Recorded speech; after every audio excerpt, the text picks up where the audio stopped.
The idea is it, are you just in an area and all of a sudden you go, this looks like a great place for cache? Or I know Jenny was saying something earlier about you guys had been somewhere and been frustrated by a cache, and all the way back you're coming up with the idea. Was it for the bridge? Yeah. For the bridge? You're plotting our payback. I mean, how do you come up with these ideas? Do you purpose that I'm going to put a cache here and now let me think of a way to do it? Or does something just kind of pop into your head, while you're out doing something else and you go, oh, that'd be a great idea? The rest, the yard sales, was a good example of that. You're just there and maybe you're looking for other things, and then all of a sudden you go, hey, I could make a cache out of that. Both ways. It depends on how determined I am. A couple of my caches, I went and found a location rather quickly, but made several return visits just to sit around and look to figure out how I wanted to use that area. Like I said, one of my big things is I like to use a few magician tricks, kind of sleight of hand, distraction. I want to find a place that's going to have 5 or 6 things that's going to catch everybody's attention, that's going to make everybody concentrate on this one thing.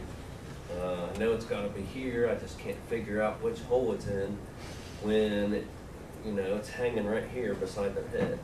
And they just haven't looked because there's so many other places it could be right here in this ground zero area, that you can do that. You can put something right out in the open, right where anybody can see it, and 9 times out of 10 they're going to concentrate on the areas that they think should have something in it, because most people,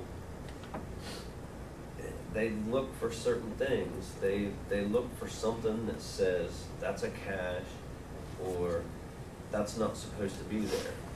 So the more you can make it look like it's supposed to be there or blend in with what's already there, the harder it makes it for somebody to find it. I have placed a few hard caches on the fly, not checking my areas or spending a bunch of time. Usually in the end I haven't been happy with them, even though they were hard. I would rather take somebody to some place that has some other interest. That way, if they're there for 35 hours or so, there's something else to do. There's other things to look at, to talk about, and to remember, other than just the container. I'm not sure Latino fits that. Yes, it does. Oh, it's a very interesting. Yeah, homemade pie across the street. You get locked in the building, that makes for an interesting story. There's the back way out. Yeah, I found that out. And there's no roof, so you can always climb up. Hey Josh, I noticed the Prisoner's Gaze is archived. Do you mind talking about that, how that idea came about? Could you tell us what it was? That is one of my on-the-flies that I was not happy with. That one, we had in our county, we had 2 satellite prisons for the Ohio State Prison. Both of these satellite prisons made bricks. These bricks were stamped prisoner made in the 1920s, that they're all marked. We had a entranceway to our local park has brick walls along the side. The bricks that these walls are made of are just your average run-of-the-mill bricks. There was one brick in there that was a prisoner's brick, and it had the name and the date facing out.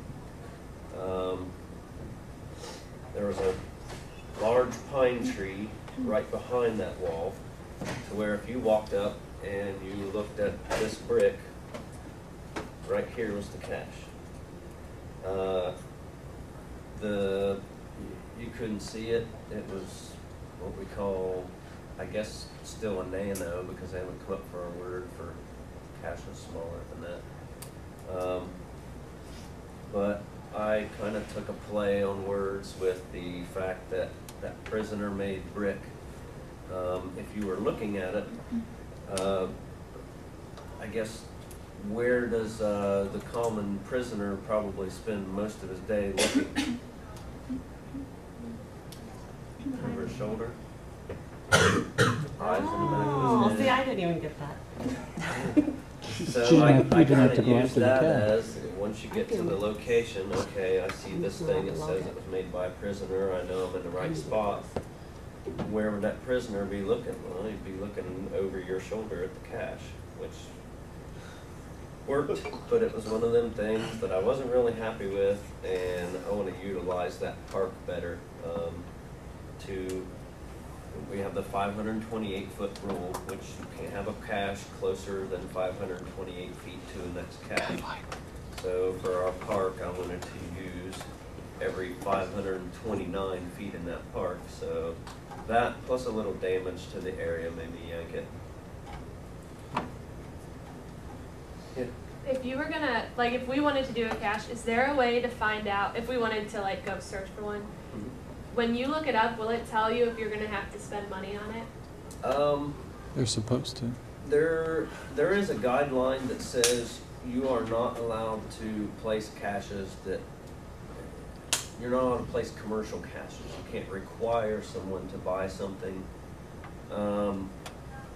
There are a couple, there's a couple earth caches up around Lake Erie that you have to pay to get into, which, earth caches are different. They're run by a separate entity pretty much. So I guess if they want to trust them, they can. Now, do you mean equipment-wise? Yeah. Basically, if you list a cache as a 5 terrain, people are going to be prepared. Now, you should let them know what kind of equipment they would need to complete the task. But again, that's not required either. As far as what information you give up, it's totally up to you. That's part of the beauty of making them hard, because you can put it, you can spin it however you want it, pretty much. But yeah, the one.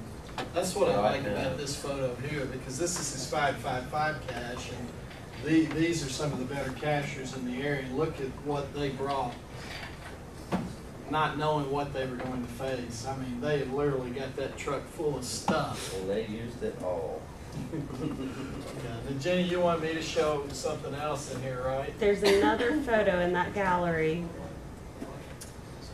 You can probably see better than I can, Josh. The one of the man in the water. Oh, yeah.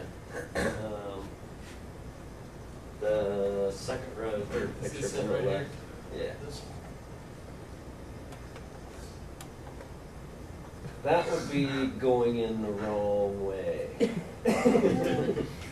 He didn't want to what? He didn't want to rock Something climb? about this water. I don't know how many of you have been in Perry County, or how many of you have been around old vacant mining areas. This is a dead lake. Nothing lives in this lake. There's too much crap from the mining in the water. That mud stinks like nobody's business. And I think they made him take a bath in the pond down the road before they would let him back in the car. But yeah,